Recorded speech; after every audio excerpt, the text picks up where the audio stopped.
Assalamualaikum warahmatullahi wabarakatuh. Kami dari kelompok 6 akan menyampaikan materi tentang teori kebenaran. Kelompok 6 terdiri dari saya sendiri, Bagus Kurniawan. Yang kedua ada Isnaini Nuansa Fitri. Yang ketiga ada Mela Nurasana. Dan yang terakhir ada Nadia Sahda.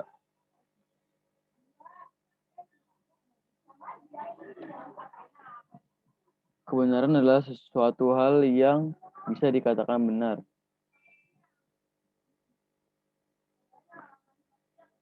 Kebenaran adalah suatu hal yang bisa dikatakan benar dan didasarkan dengan alasan yang jelas dan logis. Kebenaran dalam ilmu pengetahuan atau kebenaran ilmiah adalah suatu pengetahuan yang sudah jelas dan pasti kebenarannya menurut norma-norma atau prinsip-prinsip keilmuan.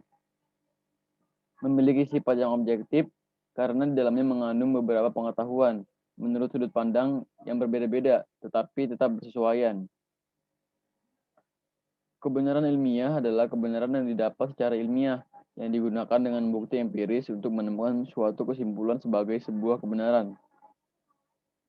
Salah satu contoh cara mencari kebenaran menurut ilmu pengetahuan adalah dengan melakukan penyelidikan dan penelitian untuk mencari dan menemukan data empiris dengan menggunakan cara dan prosedur yang ilmiah. Kebenaran ilmiah memiliki 3 dasar, yaitu strukturnya rasional logis, isinya empiris, dan yang terakhir dapat diterapkan atau pragmatis.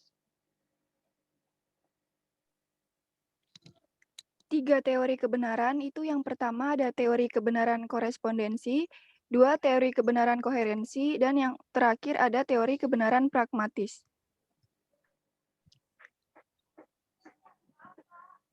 Yang pertama ada teori kebenaran korespondensi. Teori kebenaran korespondensi merupakan teori kebenaran yang didasarkan pada fakta objektif sebagai dasar kebenarannya. Teori ini menyatakan bahwa sebuah pernyataan dianggap benar hanya jika pernyataan tersebut berhubungan dengan fakta objektif yang ada. Fakta objektif tersebut adalah segala bentuk fenomena berupa tampilan visual, gelombang suara, rasa maupun tekstur yang bisa ditangkap melalui panca indera. Untuk sederhananya, suatu pernyataan dianggap benar jika ada faktanya. Jika tidak, maka pernyataan tersebut bukan sebuah kebenaran. Oleh karena sifatnya mengandalkan pengalaman inderawi dalam menangkap fakta, maka teori ini menjadi teori yang digunakan oleh para empiris. Contoh teori kebenaran korespondensi adalah salin dia berikutnya. Contohnya yaitu sebuah pernyataan di luar hujan. Dianggap benar jika terdapat fakta objektif di luar sana benar-benar terjadi hujan. Peristiwa turunnya air dari angkasa harus bisa ditangkap oleh panca indera. Jika tidak, maka peristiwa hujan itu bukan merupakan fakta, melainkan hanya peristiwa delusif yang hanya berada dalam imajinasi si pemberi pernyataan.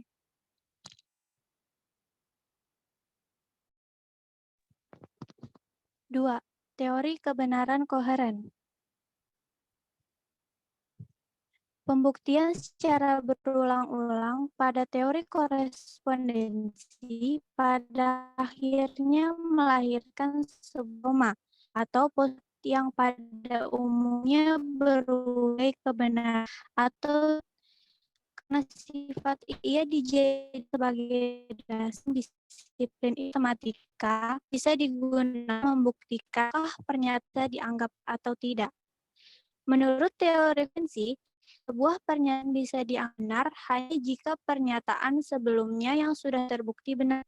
Untuk dianggap benar, teori ini mensyaratkan adanya konsistensi atau tidak adanya konsistensi atau tidak adanya pentangan atau kontradiksi antara suatu pernyataan aksioma. Pernyataan yang dapat diterima sebagai kebenaran tanpa pembuktian, postulat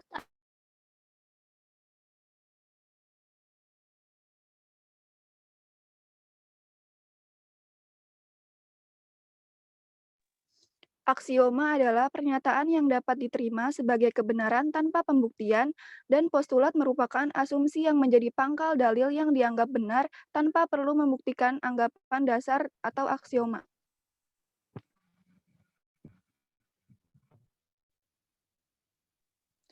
Contohnya, seseorang yang mengatakan bahwa ada hiu hidup di kolam alun-alun, Menurut korespondensi, harus dilihat dahulu dan dibuktikan benar atau tidaknya ada hiu di kolam alun-alun.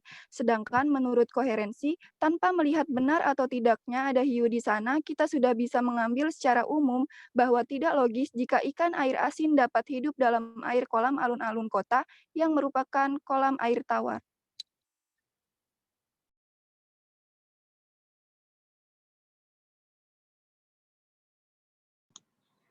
Yang ketiga, teori kebenaran pragmatis.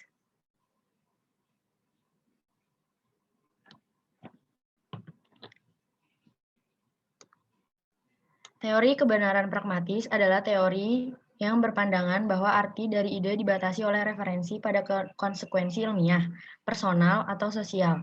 Teori pragmatis atau the pragmatic theory of truth memandang bahwa kebenaran suatu pernyataan diukur dengan kriteria apakah pernyataan tersebut bersifat fungsional dalam kehidupan praktis.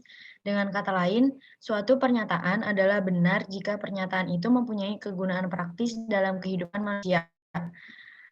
Pragmatisme menantang segala otoritarianisme, intelektualisme, dan rasionalisme. Bagi mereka, ujian kebenaran adalah manfaat atau utility. Kemungkinan dikerjakan atau akibat yang memuaskan. Sehingga dapat dikatakan bahwa pragmatisme adalah suatu aliran yang mengajarkan bahwa yang benar ialah apa yang membuktikan dirinya sebagai benar dengan perantaraan akibat-akibatnya yang bermanfaat secara praktis. Pegangan pragmatis adalah logika pengamatan di mana kebenaran itu membawa manfaat bagi hidup praktis dalam kehidupan manusia. Kata kunci teori ini adalah kegunaan. Dapat dikerjakan akibat atau pengaruhnya yang memuaskan. Teori ini pada dasarnya mengatakan bahwa suatu proposisi benar dilihat dari realisasi proposisi itu. Jadi, benar tidaknya tergantung pada konsekuensi. Kebenaran suatu pernyataan diukur dengan kriteria apakah pernyataan tersebut bersifat fungsional dalam kehidupan praktis sepanjang proposisi itu berlaku atau memuaskan. Menurut teori pragmatis, kebenaran suatu pernyataan diukur dengan kriteria apakah pernyataan tersebut bersifat fungsional dalam kehidupan praktis. Artinya, suatu pernyataan adalah benar jika pernyataan itu atau konsekuensi dari pernyataan itu mempunyai kegunaan praktis bagi kehidupan manusia.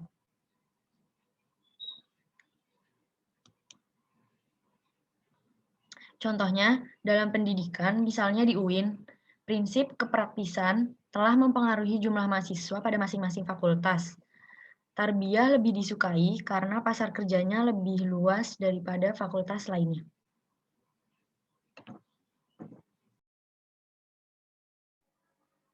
Sekian penyampaian materi dari kelompok kami. Kurang lebihnya mohon maaf jika ada salah-salah kata. Terima kasih. Wassalamualaikum warahmatullahi wabarakatuh.